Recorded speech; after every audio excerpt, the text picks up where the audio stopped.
Chop Not Slap Show. It's OG Ron C and DJ Candlestick. Shop Stars, OVO Gang. DJ Candlestick.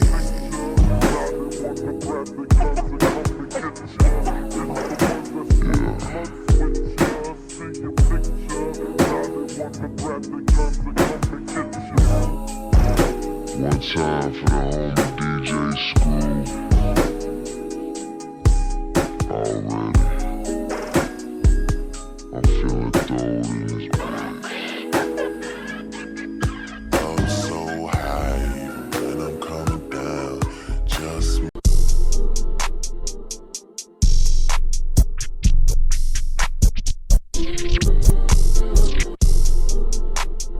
DJ Candlestick. It's the Chop Not Slap Show. Sound 42. Sirius XM.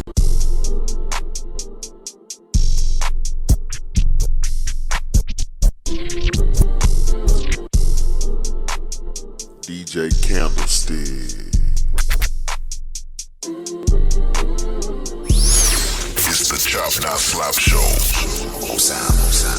Sound 42. Sirius XM. All right, welcome to another episode of the Rockets Chop Shop Pod. I got my man Madison here with me, the draft expert. And you know what I mean? How you been, bro?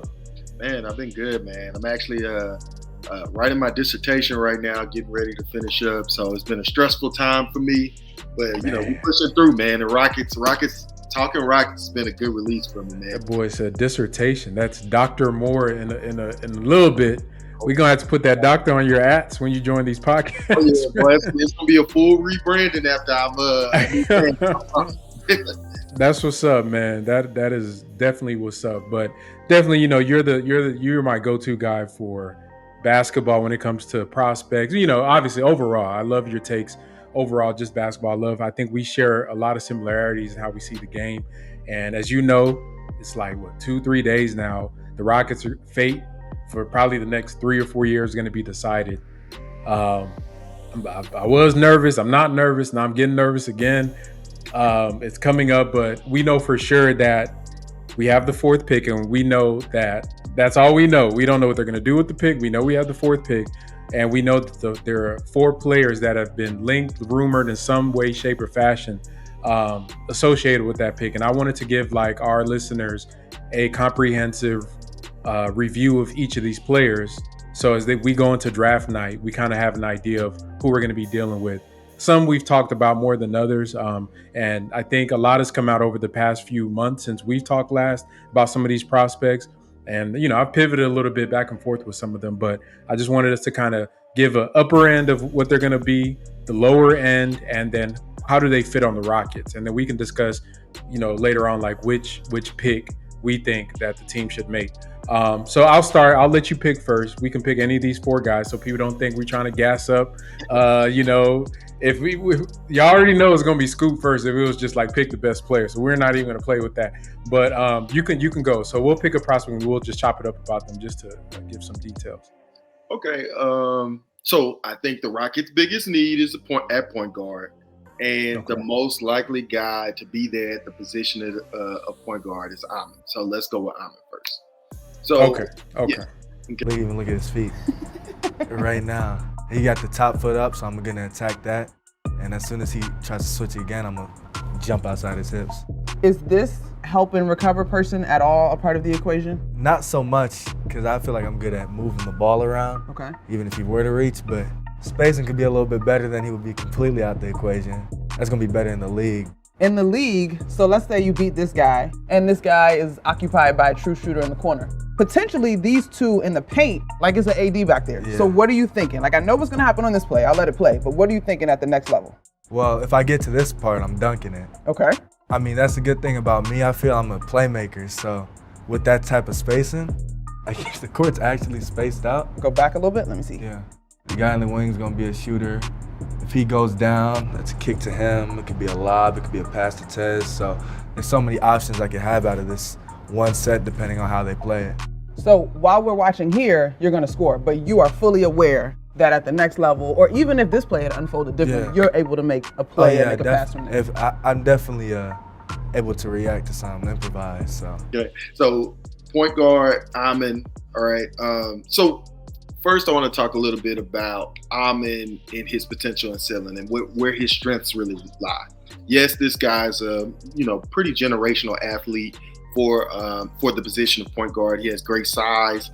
He projects to be a great defender, and I think one of the special things about a guy with this type of athleticism is it is matched with his feel and passing ability and creativity as a passer.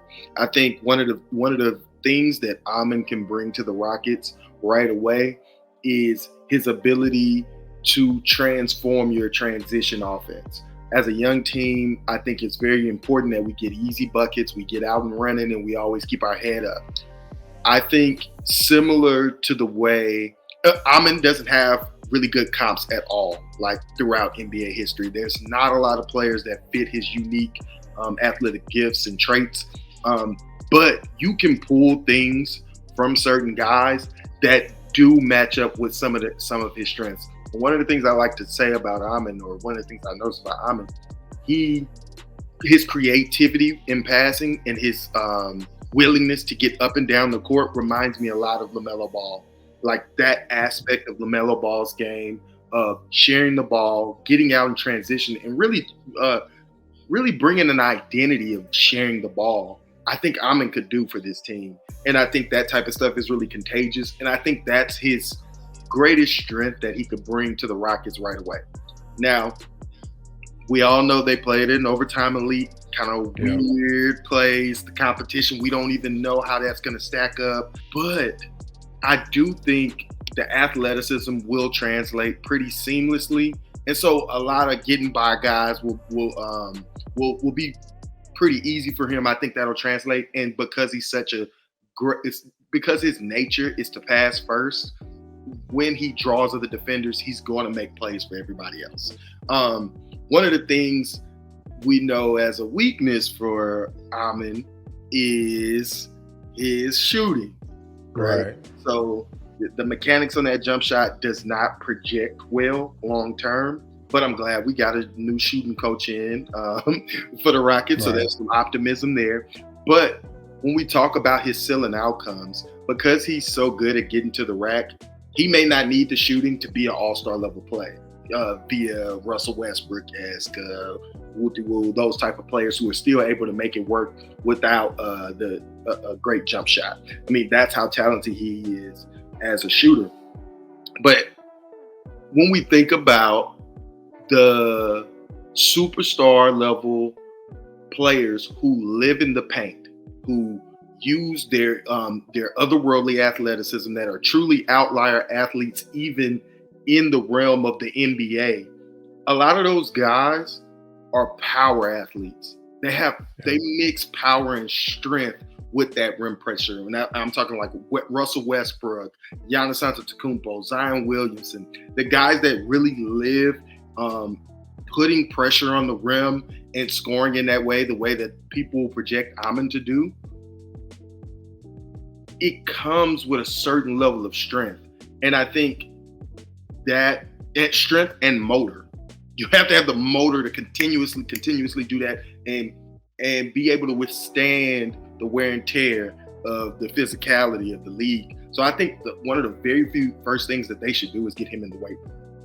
Like get him in the weight room, and so he's able to withstand that type of contact, and hopefully he has the motor to continuously put that type of pressure on teams where it just doesn't matter. He's going to be able to, make plays in that. And for me, that's one of my worries about him. I think he's more of a finesse athlete.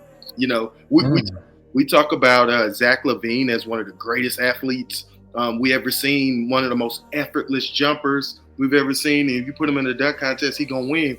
But how often does that athleticism help him during games? You know what I mean? We don't think of Zach Lavine as this incredible rim pressure guy, do we? And that's because, and Cat's even been on podcasts talking about how this guy's such a great athlete, but he don't dunk on nobody. You know what I mean? He literally Facts. got no posters, and that is the difference. That's some of the things that we're seeing with Jalen as well right now. It's Facts. like Yeah. we realize that these guys are so fast, they have that first, but they can't withstand the physicality to score. And when you constantly are contorting your body, yes, it's going to give you some great finishes here and there, but that stuff doesn't produce consistent, high field goal percentages. So that's one of the things I worry about. But I think he has the frame to put on that type of power.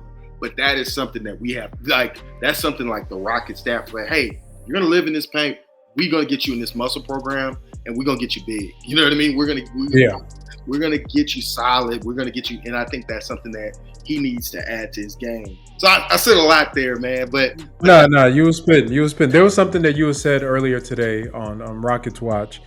And this you said a couple of things that I'm going to reference to. One of the things you were talking about for Thompson is the fact that his passing, and this is when I think we talked maybe like 2 months ago, the last pod we did together.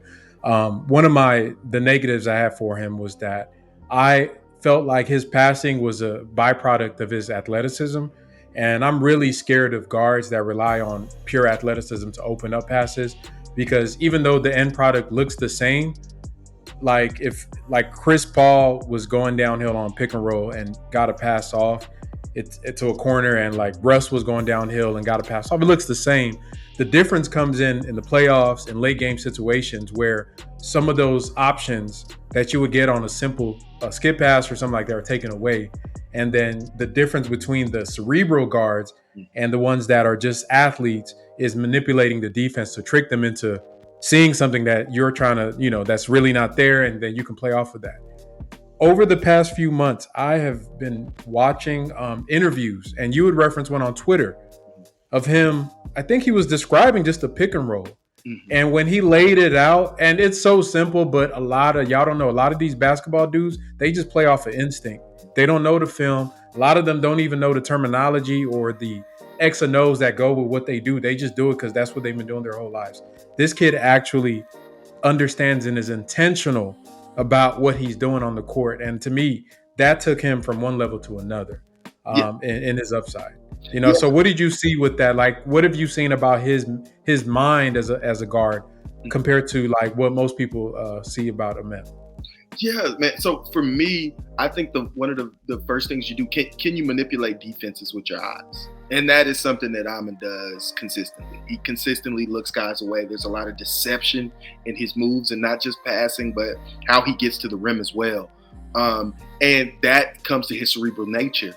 But I do think being so physically talented and gifted, it gives you the bandwidth to kind of also operate on the fly.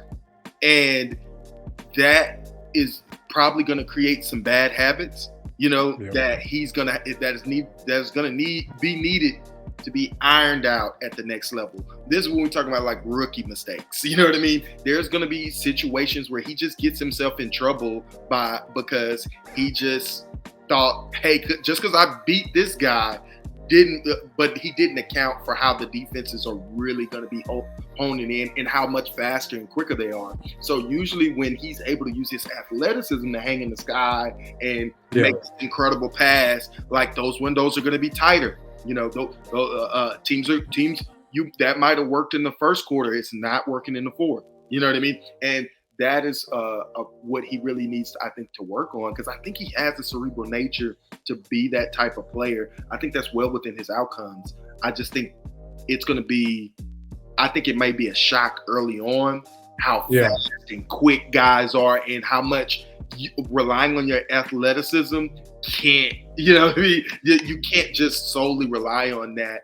You need to refine some of those skills as well. Not jump in the air as often. Not, you know what I mean? Keep your handle alive. Those type of things, I think, is what Ahmed may have a lot of trouble with early. And on the Rockets Watch, they were playing that Omaha Blue game. Yeah. I want to know. These guys, in that Omaha Blue game, those are G League players, G League level professionals, and they were not afraid of Ahmed. I think that a lot of the players that they played in Overtime Elite were just utterly afraid of the Thompson twins, and they had no pressure on themselves at all. They already knew that they were just otherworldly athletes that were in a different class. I think there are times where they picked up bad habits. In the case of Hammond, I was talking about defensively, he's a gambler. It comes out for a lot of steals, a lot of blocks. People reference them as great defensive players, but Hammond in particular is a gambler, and he does so because he's athletically gifted. You know what I mean? But that type of stuff won't fly in the NBA. I mean, I think right now he's really poor at screen navigation. And I think it's important to say these things. It doesn't mean this guy's not still going to be an elite defender. But when he comes to the league, Jabari Smith was. That's what I was about to say. Jabari, right? Jabari Smith is a way better defensive prospect than Hammond. And Hammond has twice as many mental mistakes on the defensive end. He doesn't have the same effort that Jabari displayed. You know what I mean? So when Hammond gets up to the next stage, next level, well, two levels up, maybe. Right. And he's getting backdoored, and he's out of position, and he can't fight over screens. He hasn't learned how to fight over screens just yet, and it's not consistent. And you guys are going to be saying, "Well, y'all told me this is going to be an elite defender." Don't panic. It's just young guy stuff. But that's where he really is at this stage in his career. But that's what I think. That's why playing at overtime is so difficult, because you don't know how much of that is them not being locked in because of the level of competition, or if these are going to be real holes in their games. Yeah, and so that playmaking that you were talking about as well, like maybe he was just getting downhill on certain situations because he knew no matter what they weren't going to be able to stop him from making a pass. He had the golden out, but I think that may have bred some bad habits that just need to be ironed out, and it's going to take a year or two to do that. And I think with the defense, the reason I would not both twins for playing in the OTE is not even, I know we talk about the competition level. We also have to talk about the scheme levels that different levels of basketball actually get to see. Like, one of the things Jabari struggled on coming in wasn't his one-on-one defense or him matching up with certain guys. It was just understanding the concepts of an NBA defense, playing the low man, help, where to be positionally, you know what I mean? When to come down and help, when not to help, who's your responsibility, what about if you're in a zone? And this stuff could switch on a play-by-play basis, zone man zone hybrid. Like, there's so many calls that these kids have to learn. And if you're playing in college in a blue blood program, you may get to touch some of that, even at a basic level that you see in the NBA. But the OTE, that's just my concern with the OTE. I just feel like that runway is going to have to be much longer for those twins to come into the NBA. And I agree, like, with the defensive piece, I think that's his biggest upside booster is going to be, because everything else, even if he turns out to be a great passer, blah, blah, blah, blah, blah, if he's not a two-way player, I don't see the path for him to become this all NBA level player that we're talking about. So real quick, before we move on to the next, his fit on the Rockets, how do you see that? So the Rockets drafting, what does his fit look like? Yeah, I mean, I think he's going to be our starting point guard of the future.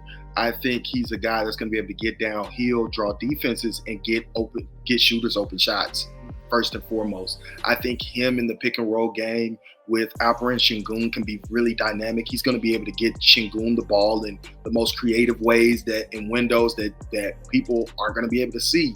He's going to be able to swing the defense with his skip passes, because this guy's one of the most talented skip passes I've ever seen. Like, just point blank, hit the creativity, the precision, the ability to see things that aren't there. I mean, this guy really has eyes in the back of his head like that. Like, so him finding shooters, I think, is going to put defenses in scramble in a really special way that can open up the offense for the rest of our guys. Like I talk about, leading transition, turning these Rockets, hey, we giving them an identity of we run. That's what we do. We come in here, we're going to run you out the gym. I think Amon can bring that to this team of, hey, when we get it, if you better be streaking, is something that KJ kind of was trying to impart in the team last year. And you can see KJ is always the first one up the court. I would hope that Amon could get Jalen to be the same way, and Jabari to be the same way, and Sengun to be the same way. And Sam Vecini, I have to credit him because I hadn't thought about this, but the same type of inverted pick and roll they ran with KJ Martin and Sengun. KJ Martin. You can run them with Amon and get the same result. I think he has a potential to be an excellent cutter. He's not as good a cutter as Asar, but he is a really good cutter. And because he's so cerebral, he's gonna know when and when not to cut. I mean, it's the same with like Jalen Williams. Jalen Williams was an excellent. You took him off ball, and he know what's going on in the offense. He's reading the game. He knows when to cut. So that's how he can help off ball. Now, when my biggest worry about Amon is when Jalen has the ball and is operating. When other guys are being creators,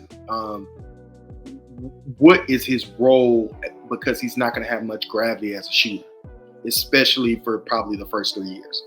I think in that situation he'll probably become a screener, and that's where he would have to really have a diversified game. The way I view him, there's no comp perfect for him, but I'm thinking about the Aaron Gordons of the world, the Draymond Greens, and I think Draymond is a weird comp. I keep saying that the Draymond comp. The reason I say Draymond, not because he's going to be as good of a defender or anything, is just how you utilize a player that can pass, elite passer. That's a smart player with the ball in his hands, but they can't shoot.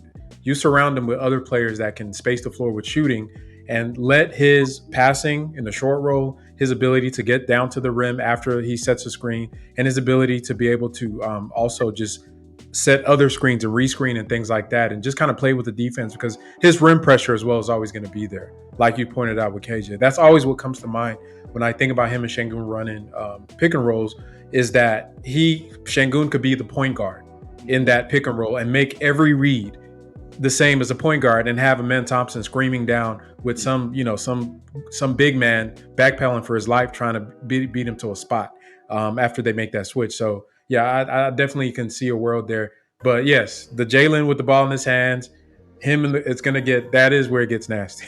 Yeah, it can get nasty. That's why it's not seamless.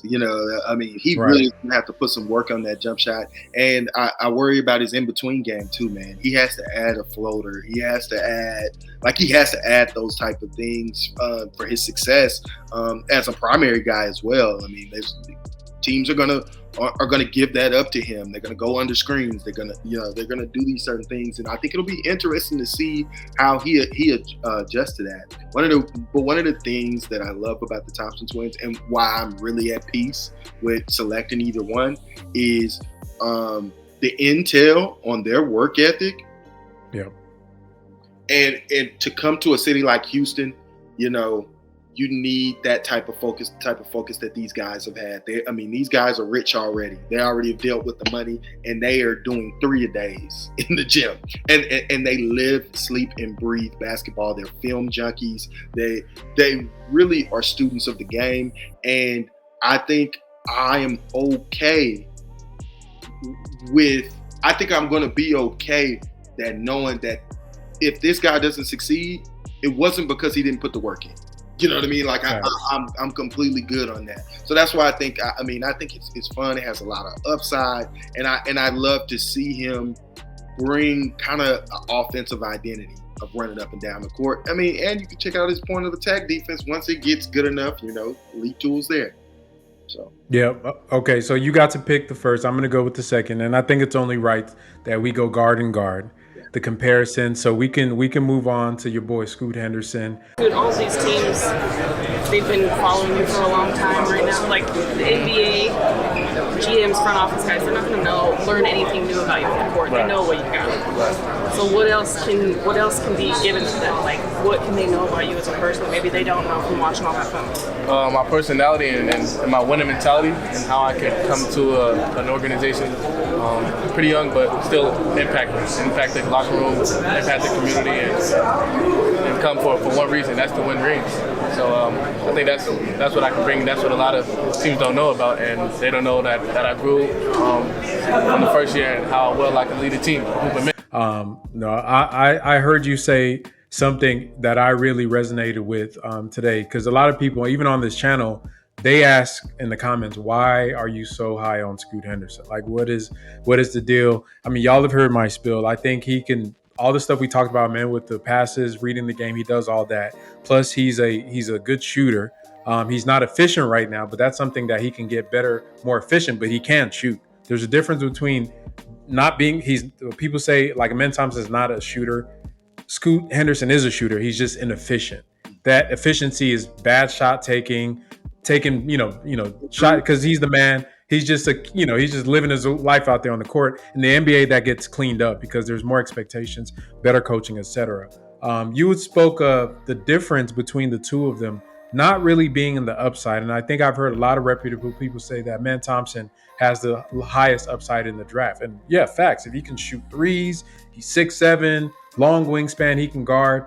But you pointed out that we shouldn't really look at it from a standpoint of who has the highest upside. Is which of these, if you look at those two guards, which of them has the most likely chance of actually reaching that upside based on what they do now and the tools that they have right now. So why don't you kind of go in depth into that a little bit?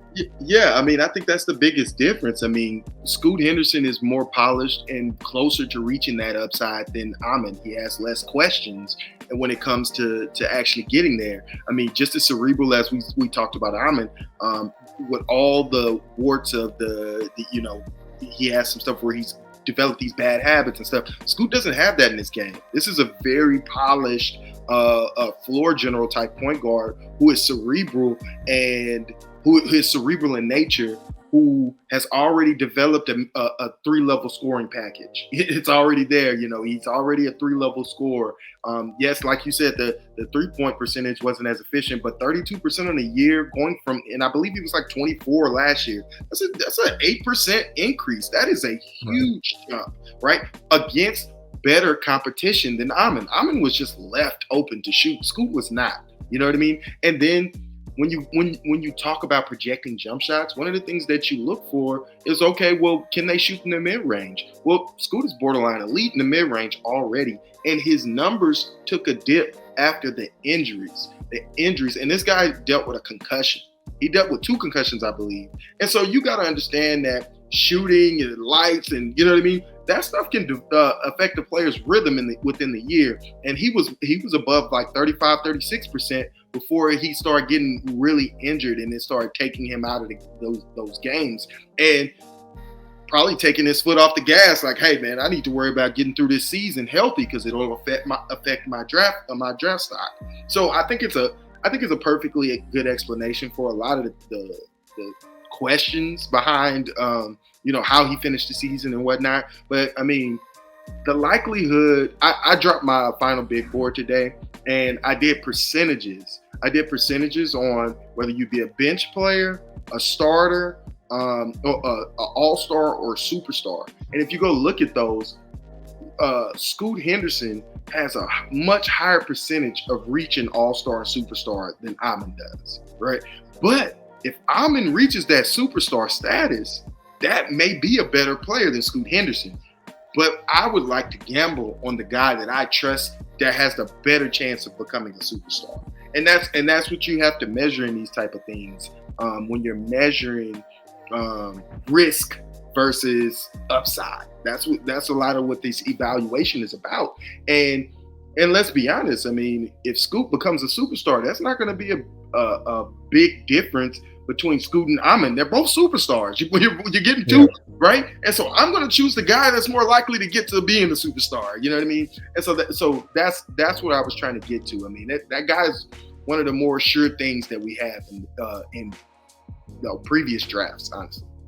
Yeah, and it's obvious the rumors of teams trying to move up to trade for him are already starting to trickle in. That should tell you the market is going to be for him, and he's killed every workout he's gone to. I don't think you can watch the kid play, and even just in an open gym, you could see just the amount of just polish, like you pointed out, that he has in his game. I think one thing about guards that I find that they're one of the safer positions in a sense that if they're good at the basic skills that a guard needs to be in, being able to read the game pass, shoot, basic, you don't have to be Steph Curry, but shoot decently. Even if they don't reach their primary outcomes and their ultimate outcomes, they still provide a value to your team. And like, to me, it's hard for a guard to be a bust. You know what I mean? Unless they just trash, like they just terrible. I'm not talking about like a point guard, like a guy you draft to be your point guard. even at worst, if you want to build a contender, if you have a point guard that's like a Tyus Jones, and that's all he does is shoot, make the right pass, doesn't turn the ball, a Fred VanVleet, those players are still valuable on championship teams. And so that, to me, that even lends more to the safer pick. I think he's probably the safest pick in the draft. I think he has the highest floor, even over Wemby, than any other player in the draft. And he's a player that, honestly, people talk about like Dame and Portland. If Portland can draft Scoot Henderson and still say we're trying to win for Dame, because I don't feel like he's going to be a guy that you're going to have to worry about just that much of, like, as some of the other rookies coming in. Yeah, I mean, see, for me, I mean, I think because of Wemby's injury risk, I think it's more likely that Scoot has a better career than Wemby.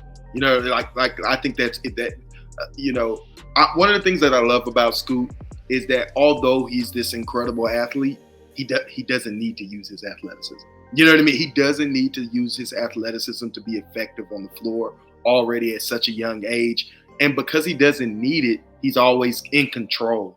And when you're always in control, that lessens your chance at injury.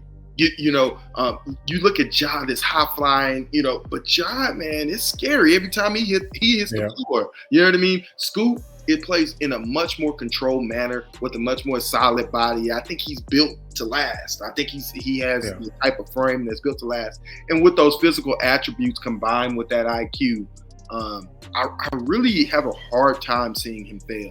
I really can't see. I have a hard time seeing him not become an all-star in this league. I mean, I think he's a pretty safe bet to at least reach Baron Davis level. Yeah, but a great comp for him that I heard from none other than Bill Simmons is Donovan Mitchell, and even if Donovan Mitchell is off to a hell of a career. If your guys aren't following like his career path, he's already like one of the top scorers in NBA history, on track to be in the playoffs as a guard that's probably barely 6'2". And so I think, and he has the same kind of frame that looks like a running back in the that should be playing for an NFL team. But okay, so we talked about his upside. The downside could be just to me, a contributor to a good team, and that's the way I see it. I really, like you, I really don't see, unless he's injured, just off of base skill set.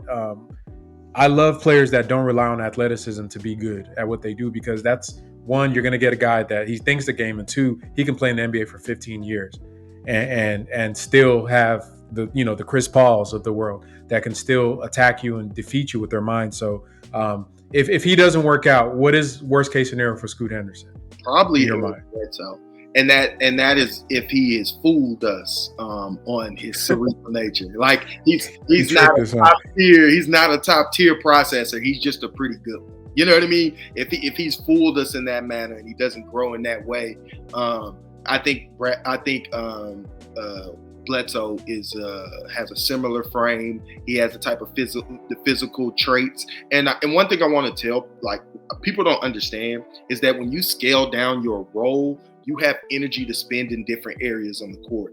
And so if Scoot is not an all-star level player, I promise you that dude's going to be a defensive minded player, because he has the physical attributes to do it. And that is what is going to be needed and asked of him for him to stay on the court. And when players' money and livelihoods are at stake, and they're not they're going to find ways to stay on the court. And one of the easiest ways is to be a defensive player. And he has the tools to be effective defensively. He has the strength to be effective in the same way that Eric Bledsoe was very effective for the Bucks in his prime. You know what I mean? So I think that is his lower end outcome, is he doesn't hit the jump shot, never really comes around like it's supposed to, and he's not as cerebral as we thought he once was. And so he's just a very good starting point guard and a defensive point of attack guy who can bring the ball up and initiate your offense. So I think factor also injuries, but I don't think that's really going to be a big thing for him. Forward. Okay. I don't like to talk injuries, of course. If they're injured, then it's just random to me. Fit on the Rockets. If the Rockets, some miraculous way, I know you said you don't even want to put your mind on it, but if somehow, some way, Stone hits the lottery, one of these tickets he's been trying to cash finally lands, and he gets the chance to draft Scoot Henderson, what does that look like for the Rockets? Well, I think the biggest benefactor might actually be Sengun.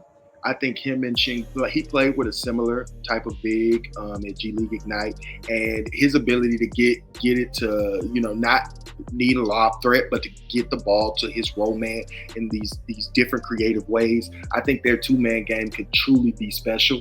I think that he can play off ball as a cutter next to Sengun as well. He has some great cutting on his tape, and I think him and Sengun would be match made in heaven, honestly.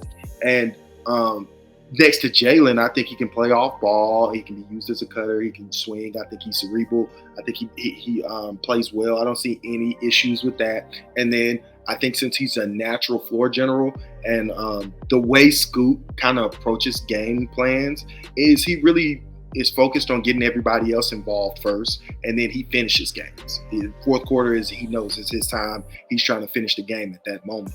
And I think that serves well because Jalen likes to start games. He likes to get a lot of shots up and start games in the first quarter. And so I can see Scoot saying, hey, what we do is we get Jalen involved in high early.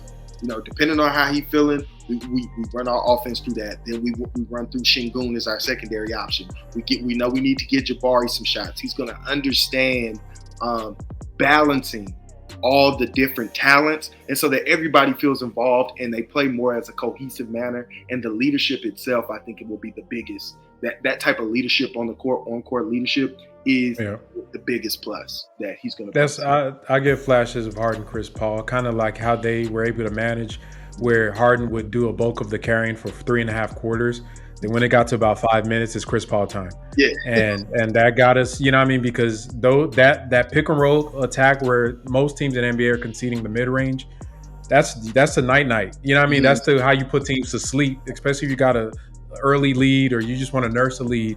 You just kill them in the pick and roll, and you get one of those guards that's elite at that. It's really hard to stop in the NBA and doing that. All right, so I got to pick. Your turn. So you got to pick between B. Miller and Cam Whitmore. Who got? My boy B. Miller, man. I love him.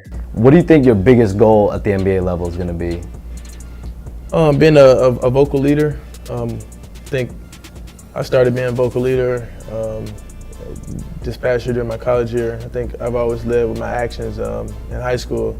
Due to the fact I didn't really talk to anybody in high school, I feel like ever since I got to Bama, I kind of got close with the team and the coaches. So it just kind of played in with that. As a prospect, man, I know a lot of people don't in the Twitter sphere. I'm not sure quite where you stand on him, Frank. I'm wishy-washy on him. I've come to accept that if we draft him, I'll be happy. But I'm not like he's not my oh my God, I got to get Brandon Miller. So convince me. Why should we be excited about Brandon Miller? Brandon Miller. The reason you should be excited about Brandon Miller is because Brandon Miller does so many things on the court that help you win games. This guy, when it comes from big to small. First of all, Brandon Miller can play off ball and on ball. He can be utilized as a movement shooter, catch and shoot threat, cutter, and he plays with a lot of energy when he plays off ball. He gets tip dunks, he gets out in transition. I think he has good active hands on defense, especially at the top of the key. I think he uses his length well on defense, and he's very poised. I think he has the upside to be a really, really good defender. If he's not a superstar, I could see him being a Jaden McDaniels level defender. I know a lot of people don't see that, but like I said, when you are no longer a star, you have energy to put elsewhere into the game, and he has the physical attributes and I think talent and IQ to actually be really effective defender. If that is where his role takes him. But nonetheless, he's an excellent off-ball player. And then in the second halves of games in Alabama, I've talked about this. That's when they put the ball in his hands and told him to go operate, go get us buckets. He can create his shot with with excellent handle for a 6'9" guy. He plays with a lot of pace. A lot of people just think he's moving slow, but it's just very clear that it's very methodical. It's a lot of intention in what he does. And when you move at that type of pace, he doesn't have a problem getting anywhere he needs to on the court. But when you move with that type of pace, you can react to what defenses are throwing at you. That is why he's such a great passer, an excellent passer for his size. He's probably one of the best of his archetype player. He's much further ahead of the Jason Tatums, the Paul Georges, the wing shot creators that we've seen in the past. At this same point in his career, he's much further ahead of them as a passer and facilitator. And so when you understand all these attributes, I mean, this guy's an excellent rebounder, 8 rebounds a game. You're going to be getting that out of the small forward or shooting guard position. Like, that stuff wins games. The way Brandon Miller responded to adversity this year,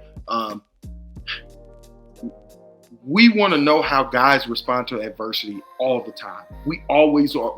That is the difference between if you're a number 1 on a championship team or you're a number 2 when you reach superstar status. It's how you respond to adversity. And I think he's already shown that his response to adversity is at a different level. He has that in him. That's not just the South Carolina game. The South Carolina game, after the reports about the tragic situation, it actually sprung into a whole stretch where Brandon Miller went on a tear, including his in-season tournament where he plays in the best college basketball conference in the country, right? And so a lot of people want to talk about his performance in the NCAA tournament. Go look at, I think it's the SEC. Go look at the SEC tournament where he tore teams apart with his passing, with his defense, and with his offense overall package. In the tournament, it's well documented. He had a groin injury. He's not the first player to flame out because of injury. Keontae George played bad after injury. Chet Howard had production went bad after injury. It just happens. These guys are young players. That type of stuff affects them. And so I think the way he responded to adversity was a much bigger pressure situation than the measly NCAA tournament. So I'm not worried about who he is as a player. If you didn't know Brandon Miller could score before you got to the NCAA tournament, I asked you what you were watching the entire season. So, you know what I mean? So I think there's just so many ways that Brandon Miller becomes a productive winning player. Even if he's not an all-star, like that dude is an excellent 3D movement shooter. Like, not just catch and shoot, movement shooter. You know what I mean? Like movement shooters open a whole nother different aspect. I love him for the Rockets because, well, I don't want to get into it right now. But, no, go ahead. But yeah, so why I love him for the Rockets is because, yes, we need more passing in our offense, and that doesn't always have to come in the way of a point guard. We can go out and address point guard in a different area, but he brings passing and high field to this offense. That's what we need in a top tier prospect. I love him because he can play off ball, and I think the upside of having a Jabari Smith and a Brandon Miller spacing the floor for Jalen Green is kind of ridiculous. You know what I mean? He can play. He doesn't need the ball to succeed, but you can give him the ball and have him make great decisions out of the pick and roll. He can make every pass in the book, and he's already ahead for where he needs to be. And so I think immediately out of Brandon Miller could come and start for the Rockets and play a 3-and-D role. You know, just tell him spot up, play a 3-D. I think he has upside in the mid-range. If you watch his high school film, a lot of people were upset about the lack of creation in the mid-range, the low shot release. He kind of brings it from his hip and it's kind of low and in front of his face. I'm just here to tell you that if that is your biggest worry about Brandon Miller, that is one of the easiest things to fix in a prospect. This is all about who you are in the future. It's not about where you are right now. We just watched Paulo Banchero raise his shot release. We just watched it in an offseason raise his shot release. Why wouldn't Brandon Miller be able to do that? Very easy fix. You know what I mean? And so when we talk about the things that we are afraid of with Brandon Miller, they're things that are very easily attainable for a prospect, and that goes with strength. I think that's why he won't be able to create effectively early on. He's just not strong enough. It's just the fact of the matter. And we've seen players with his similar frame or worse not be effective early on. Brandon Ingram, I love to use that comp because Brandon Ingram was smaller than Brandon Miller in college. Yeah. You know what I mean?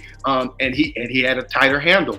And guess what? He could get to the rim, but he could not finish. You know what I mean? And everybody was kind of low on him. And then third and fourth year, when he finally got his strength together, when he finally had the time to put on a little bit more strength, Brandon Miller's an excellent, all-star, borderline superstar player.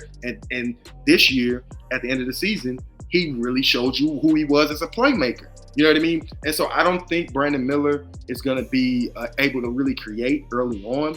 But 2-3 years down the line, once he adds strength, I think that's when you'll be able to see the finishing problems kind of go away and those type of things. I mean, Brandon Miller, he's going to have to win on the margins with his height and length.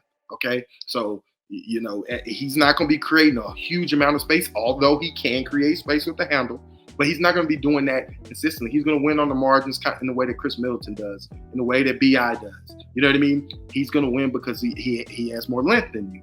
So I think my biggest worry with Brandon Miller is, are you a good enough shot maker at the rim? Like, are you good enough that you're going to be elite once you get to your spot because your length and that guy can't contest you, right? And so I really worry about, because a lot of times I was fine with his process, but he just leaves it short on the rim. And that could be strength, or that could be, hey man, he might not just have it all the way, you know what I mean, in a shot making perspective. But I mean, I'm willing to bet on that. You know what I'm saying? Ask me if I'm going to bet on that, or I'm in Thompson shooting 37% from three. You know what I mean? I'm probably going to take Brandon Miller. Like, no prospect comes without risk, and I think that's not that big of a risk for me. Right. You know what I mean? I think Brandon is a safe pick. And that's why I'm okay if he actually felt that's the player that falls to us, because I think he's a safe pick. I think fit wise, he's just as good of a fit as any of the guards, because it's actually a position of need. Concerns for me with Miller is more to do, I think his upside is as much as, like, I think Brandon Ingram is actually a great comp, because a lot of people use different players that I just don't see his athletic ceiling taking him to certain levels that some of the players that people see. But I do see the upside as somebody like a BI because of the size. I feel like his frame isn't the same like a Paul George or a Jason Tatum. Like, you could look at even young Paul George, young Jason Tatum, and see the way their shoulders are, the way they're built, that they're going to become muscular as time goes on. Miller looks more like Ingram. Like, I think he's naturally slender, and that's going to be his frame. But can he have functional strength? Because if you watch Ingram play, he's a bully at that size. He's a bully. But I want you to know that he plays like a bully. He plays right. I see. Yep. With a lot of use his shoulders. Yep. He plays with. That's how he keeps his pace. That's how he keeps his methodical nature. It's a lot of physical. He's not afraid of being physical. He just doesn't have the strength yet, and that's what I like about him. I like that process. You know what I mean? And I'm like, man, you just add some strength up, man. You know what I mean? Like, we're not. Yeah, I mean, it's good. Jump shot. We talking about adding strength. Like, you know what I mean? Yeah. So that was why I'm saying, like, hey man, this guy, and the thing that he has that, like, Ingram doesn't have, right, is the movement shooting. That type of off-ball attribute, and what type of dynamic that brings. He can really just ease into the flow of a game with that. You know what I mean? Kind of, it reminds me a lot of, like, how Kevin Durant doesn't need the ball to get into the flow. He just naturally, you look up and he just naturally got 20 by the fourth quarter, because he just kind of let it come. And then when it's time for him to have a ball in his hand, he has that ability too. I mean, he's just an excellent prospect. You know what I mean? Like, I agree. It's just definitely agree. Prospect.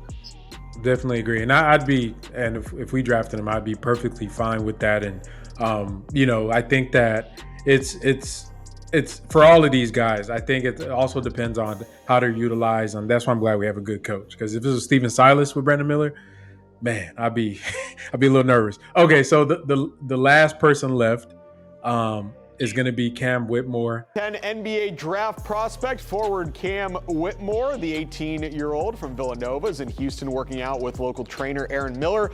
He's recently been linked to the Rockets in several mock drafts, so I asked him about the fit with Houston's NBA team.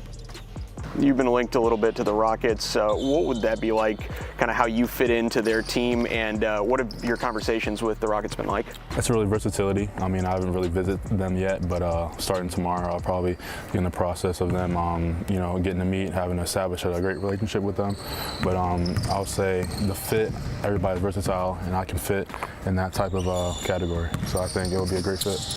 Now, I haven't talked to you about Cam Whitmore. I'm going to go first on Cam. Just from reviewing him, I think this is mine. I know some people love him. I don't think he belongs in top 4 conversations. I see Cam Whitmore as basically KJ Martin, but a better shooter, maybe marginally better. A better athlete. No, he's not even a better athlete, just more fluid than KJ is. But I honestly, and I'm not even trying to down the kid, like literally watching the film on him, there's nothing that pops out to me that tells me he needs to be in the top 4. And I think a great comp for him is actually like Lou Dort, maybe taller. They play the same. He's a bowling ball going downhill. He bullies his way to the basket. Not really a lot of space creation as far as trying to like generate his shots. It's really a lot of bully ball, which I'm not mad at. He's great at attacking closeouts. The handles look pretty, but they don't really do much. And I'm sorry, I know this comes off as negative because this is why, honestly, I believe that the Rockets, if they, that's the only way they could hurt me, if they draft Cam Whitmore. Not because I don't like, just he's a maybe 6 pick, 7 pick. Yeah, now we cooking. If that's what you're going to do with that, but you need to trade back. That's my honest opinion. I don't see anything that tells me that he belongs on the tier with Brandon Miller and Men Thompson, Scoot Henderson, any of these guys. I'm curious to hear what you think because I really haven't heard your Cam Whitmore take. I'm with you, man. I mean, a lot of people love Cam Whitmore, and he's the type of guy with the physical attributes that once you get into this process now, you get into the workouts, the one-on-one workouts, he's going to look elite. You know what I mean? He's going to look like an NBA superstar because that's what superstars look with that type of physical body and everything. But I have some real questions about his feel, and that is the type of thing that is really hit or miss. It really is, man. It's like you really and that's what you're really betting on is how good is this guy's feel. I thought he was ineffective for Villanova. I thought he did not make his teammates better. I don't think he made his team better, and that's why they were a bad team. Even though he was coming off injury, there's some context there. He was coming off injury, and so he had to ease into his process. He had to ease into a lot of the things. But let's be frank, he's a 2-level scorer. He doesn't have any in-between game. He has a step-back jumper at 3. That's the only move he has. I mean, he has a good handle on him that he can build into other things, but that's purely imagination and upside. Like you just gotta, you gotta work on that. Like there's a lot of work that needs to be done there. He doesn't play with much pace at all, just speed and power, shoulder. And I think once he gets to the league where guys are stronger and guys can withstand some of that power and they're just as athletic as you, I don't know, man. You as a shot creator, it doesn't look good for you. You look like you're going to be a role player. You look like that's where you're going to have to hang your hat until you can get some real moves in your repertoire. And for me, I think there's more risk in Cam becoming a superstar than people want to admit. Like I think Amon might have a better chance of becoming a superstar than Cam. You know what I mean? I think so. Yeah, I think that's not to me. I don't know what people are. Once again, I'm not trying to. I know we're supposed to start off on the upside, but I just don't see the superstar path to me is not in the cards because I'm trying to think of it. It's Jalen Brown. Like if you look at where Jalen Brown was as a college player, you know what I mean? He had a lot of the same weaknesses. Yeah. And he was a worse shooter. But it's literally putting work in the gym and like getting to a point where you just have the tools and work ethic where you reach a certain point, you just gradually get better every year. And that's what Jalen Brown did. Jalen Brown literally didn't take a leap. He just got better every year. You know what I mean? He just got better every year, and that shit accumulated, and now he's a star. And so, but you still see where it comes. Like he's not a natural ball handler. You see that come out in the finals when it gets to these higher levels. And I just, for me, I think, yes, Cam, you have a superstar upside, but it's not something that I'm betting on in the top 5. You know what I mean? I wouldn't want to bet in the top 5, especially in this type of draft. I think as a power player, so no, this is what I want to get to. He has a 6'8" wingspan. Mm-hmm. Yeah, I saw that. That's an issue if you want him playing the 4. Yeah. That's an issue if you want him playing the 4. You know, you want that wingspan to be 6'11", 7 foot. You know what I mean? Especially at his size. I mean, Miles Bridges is his best comp. You know what I mean? And that guy has like almost a 7 foot, 6'10", 6'11" wingspan. And I think he has the strength to hold up in there and like and girth. But you know, length matters when you're playing the post and you're undersized. And so I have questions of how well that type of part of his game translate. He doesn't strike me as like this incredible rebounder, as the guy who does the dirty work of boxing guys out. But that is, I think, the role he needs to play early on in order to get onto the floor and then build his game out at, you know, over time in the same way that Jalen Brown did. So for me, I think he's a good prospect and he's a good guy to bet on. But for me, he's like number 7, number 8 on my board. You know. Yeah, I mean, honestly, you just described Jarris Walker to me. I wasn't even hearing what you were talking about, Cam. I was thinking, oh man, that sounds like Jarris Walker's comp. Like, yeah, a guy that you could build up. He's a rebounder, good defender, could switch out, could play the 4. Well, that's what I honestly didn't look at the rebounding stats, and it's not something I feel like is a super strength. I know he's not bad at it, but if you are talking about the versatility of Cam as a prospect. Right. And where he might be best served as a 4, as a mismatch offensive 4, like he's given up some things defensively there. You know what I mean? Yeah. He's not as seamless as a fit at that position. And I think that matters. And I think that's why he looks honestly shorter on the floor, is because he has short arms for his body. Yeah, yep. And even like you think about the PJ Tuckers of the world, that undersized. PJ has like a 7 foot wingspan. Mm-hmm. And a lot of the reasons he's able to play the 5 is because of that. When he contests, that's why he can guard KD and guard Jason Tatum, even though he's 6'5", is that wingspan is so important when you're playing defense and being able to contest and make these guys take tougher shots than they have to. You know, I think Whitmore's fit on the Rockets is there. I think he'd be an upgrade over some of the obviously just talent-wise that we have right now. And I think if just zooming out, not even just him in a vacuum, you can bet on him in a vacuum. I think if you look at it over the rebuild, though, if we came out of this rebuild with this draft, the tanking we did with Cam Whitmore, I'd be very disappointed as the prospect that we picked, because not only is it, to me, the upside swing isn't there. It's an archetype that we're almost oversaturated in on the team right now. And, you know, I'd rather just trade back and just, you know, take a safer bet or a position that we actually need.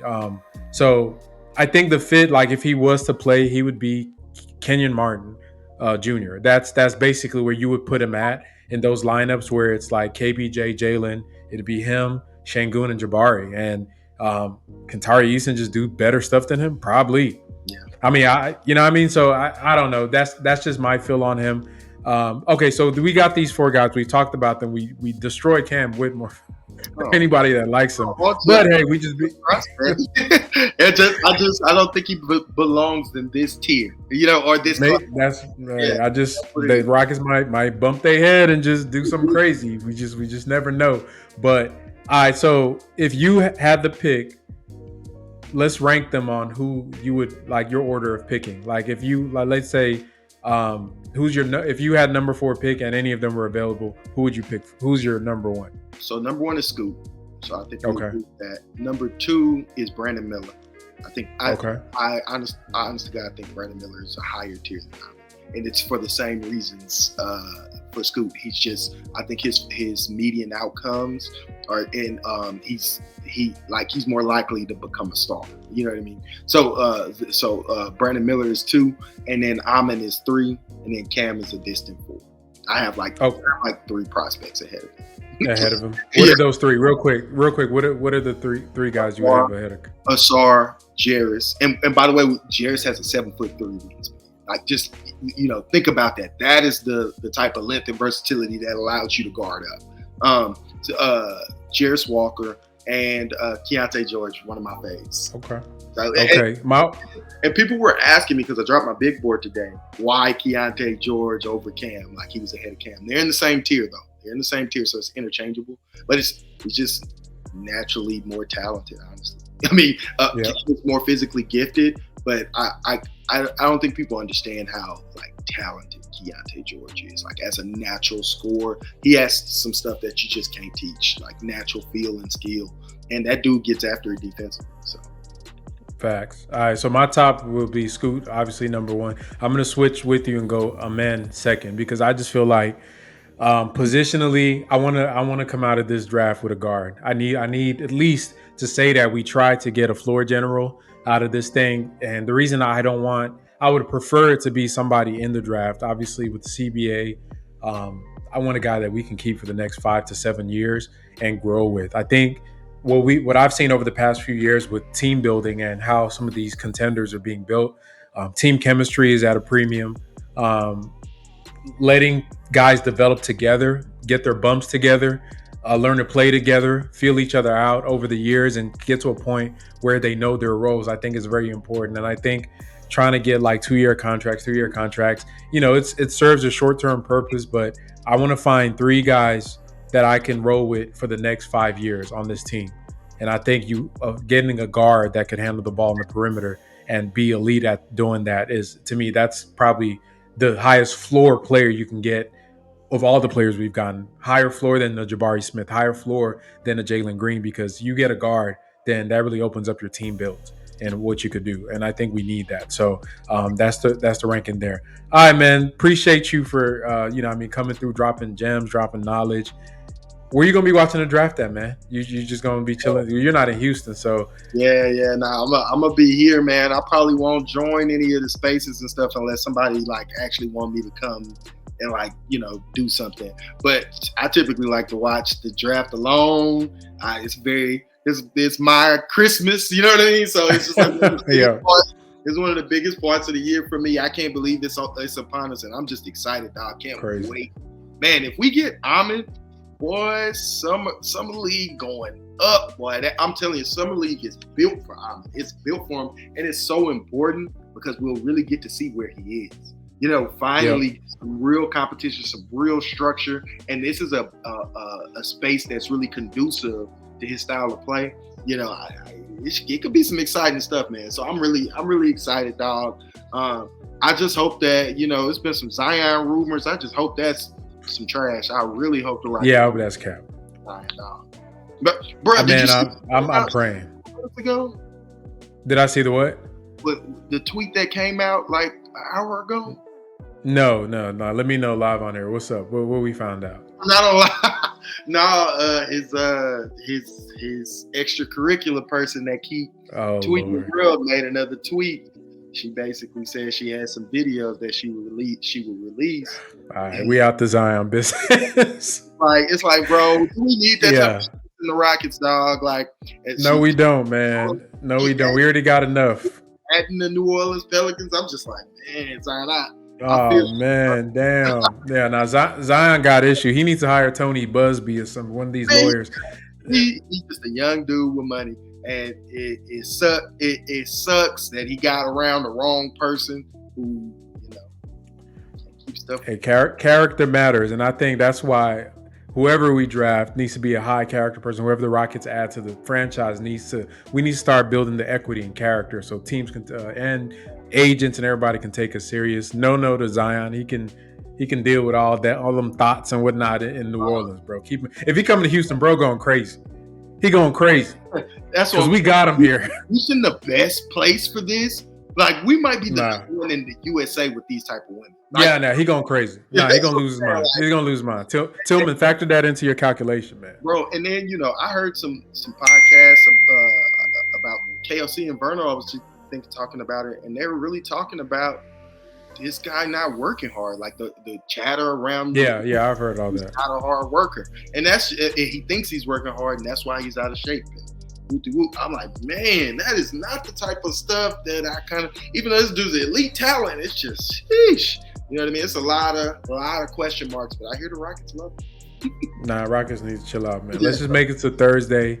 Rafael Stone is on the clock because looks like Harden is out. Look, we didn't get Wemby. We might not get Scoot, so they actually might have to actually do their jobs and be good and be elite at building a roster. I haven't seen it. I know you've been more friendly on them than me. Hey, we gonna find out. We're gonna find out this summer. Hey, this is where it's gonna change for me. This is what I'm waiting on. This is where I'm judging, man. But you switch. You no longer on the Fred VanVleet train. I'm back and forth, man. I've heard. I don't know who was y'all. Y'all really did a number on Rockets Watch on like Avenue and Roosh advocating for him. And it just reminded me why I liked them again. I think the contract still scares me, bro. That's where I'm at. Think about it this way: 35 million those last 2 years. Bradley Beal will be making 55. Yeah, that's nasty. Yeah, well, that's a whole. I mean, but I'm just saying though, put that into the context that he's not making superstar money. You know what I mean? Right. Like he's not making superstar money. Like it's just a little bit more than what he's supposed to be making. With the cap increase, these new TV deals, like that money is not going to be terrible, and it's just for a year or two. Like yeah. No, I wouldn't be mad, and I would, yeah. I'm still. I love Fred VanVleet in the vacuum as a player. I think he's still what the team needs. I'm also open to Marcus Smart if they want to move that 20 pick, maybe Boston or Brogdon or one of those guards off of Boston because they're gonna have to move off of one of them. Just bring in some character, some high level point guard play. If we end up with Brandon Miller, then you go get a guy like that. Then you roll out, like you said, you got 2 6'9", 6'11" forwards. A 6'9", a 6'11" forward, a center that's probably 6'11" by now. I'm talking about Alp. That's a nice big front court. Then you get a back court with Jalen, KPJ coming off the bench, and those second units will be killing it with Tari. I mean, I think they got they have the baseline of talent.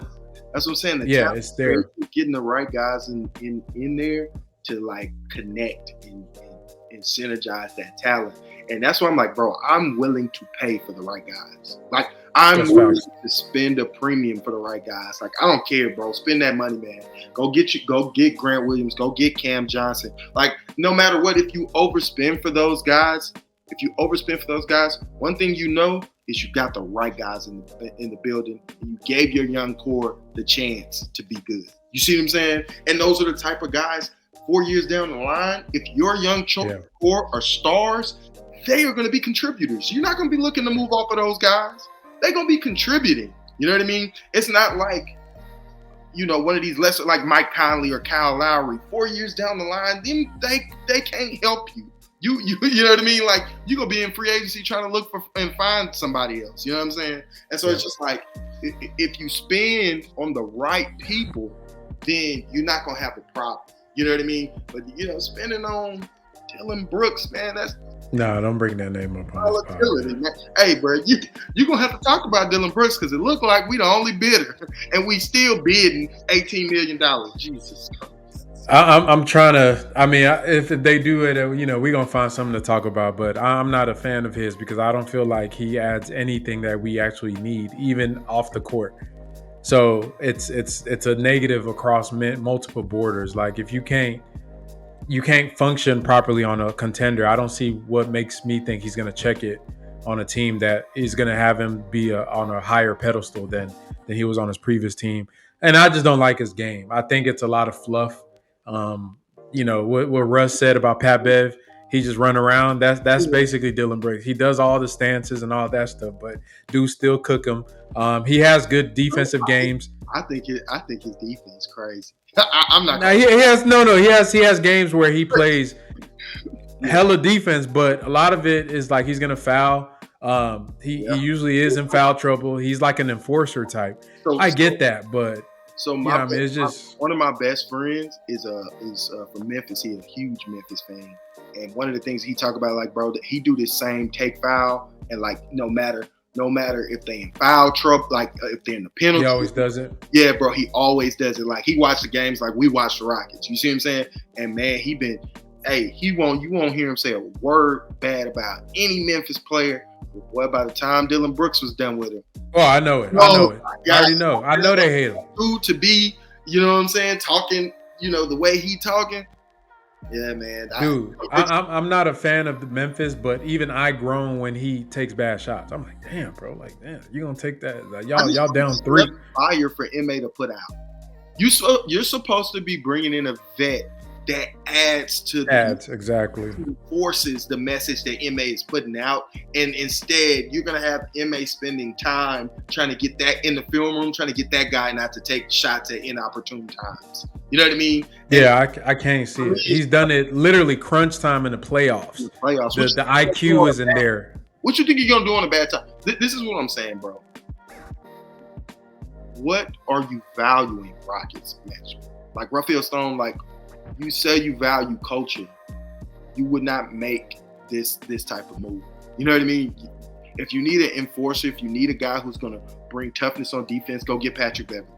You know what I'm saying? Go get Patrick. Easy money. He's gonna be cheap. You want a cheap guy. You know what I mean? You can get him on a 1 to 2 year deal. He's already proven to go into a young team and transform them in their roles. You know what I mean? He's gonna reinforce the message, and he understands his role, and he can make other players understand their roles. You see what I'm saying? And it's just like that's what you want. You know what I mean? If you need a starting wing, if you want to go get a starting wing and a shooter, bro, go get Grant Williams. He's available. You know what I mean? Like, go get Grant Williams. Like, you can get him from Boston. Go overpay for Cam Johnson. Who cares? You pay Cam Johnson $30 million a year. Guess what? He gonna be worth that. He gonna be a starter level player on that year 4 of that contract. He gonna be a starter level player. You know what I mean? And so our tax bill may be high, but we're gonna be a good team if your young players hit. You know what I mean? And so it's just like, bro, get the right people in here. Don't cheap about it. You know what I'm saying? Get the right. You have to spend $46 million. You know what I'm saying? Go out there, cut a deal with Fred VanVleet. Get some leadership, some on-court leadership. You know what I mean? Get guys that you know. Like, if people want to talk about Fred VanVleet's inefficiency, well, go look at his plus minus, Miss Stats crazy people. He still wins. I wonder why. Yeah. You know what I mean? I wonder why that guy is still winning while being this inefficient. Yep. You know what I mean? Makes winning plays.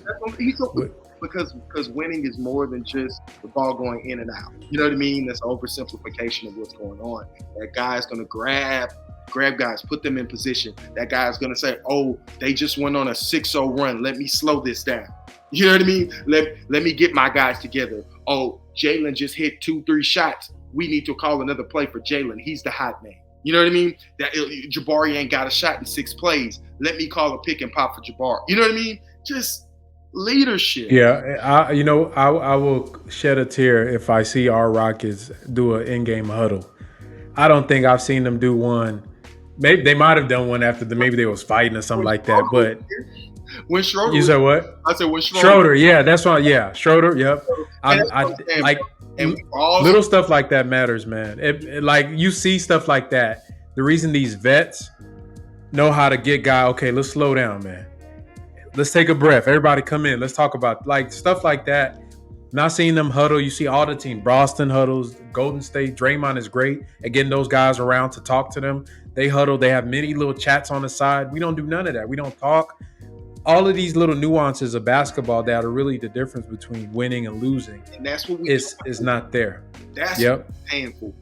That's why we overpay, because our guys don't have that and they need to be taught that. You know what I mean? Yeah. That's why we're paying the premium, everybody.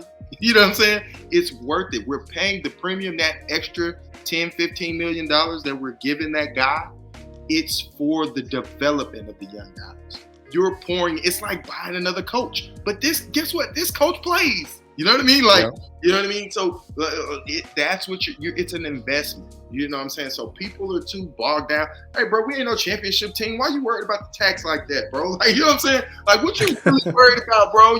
Your flexibility to get better. You know what I'm saying? Well, can the best way to get better is for our young guys to be good, isn't it?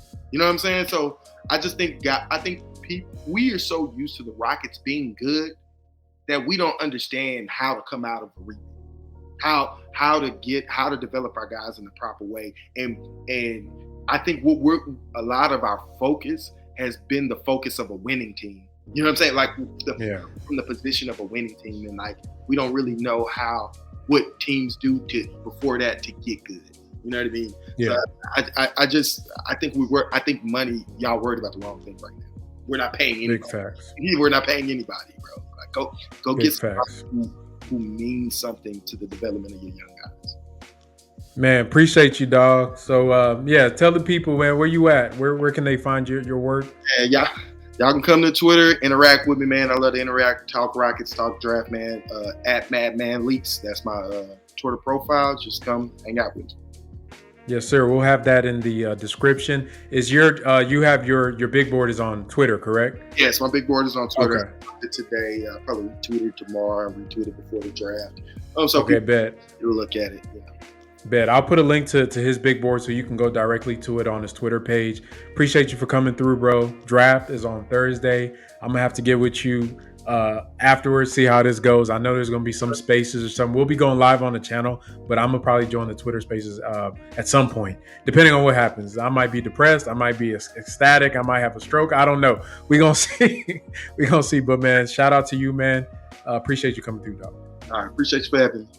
Wood, dripping, flipping, and things. Letting these boys know 50 inches high it hang to my thigh. I ain't on it fry. It's that Poyo and I'm in it more tie. More jeans though, bitch I'm in my low. Switching lanes, acting bad, dripping on remote. Steady dropping tops, hoe on the bob. I gotta sip deuce in that whole lot of hop. Straight off the grind, this pound for pine. It's that Podine on the lean for the shine. Ballin' with that flip, about to flip the script. Let these boys know that a chicken done got whipped. We shipped it and distributed. We going through Southwest. Boys out of line, catch the slug in their chest. Boys best to chill, ball by my meal. Flip and hit the scene with a platinum up grill. Put it in the screen, sipping on this lean. Barber died through Texas, watching full screen. That's just how it goes. It's that nigga Big Poyo, freestyle king in this bitch. Ain't a whole If you read the book, you don't watch the next chapter. It's the poke and flip and that nigga named Shasta. Ballin' at the Kappa, know we looking good. Chunking up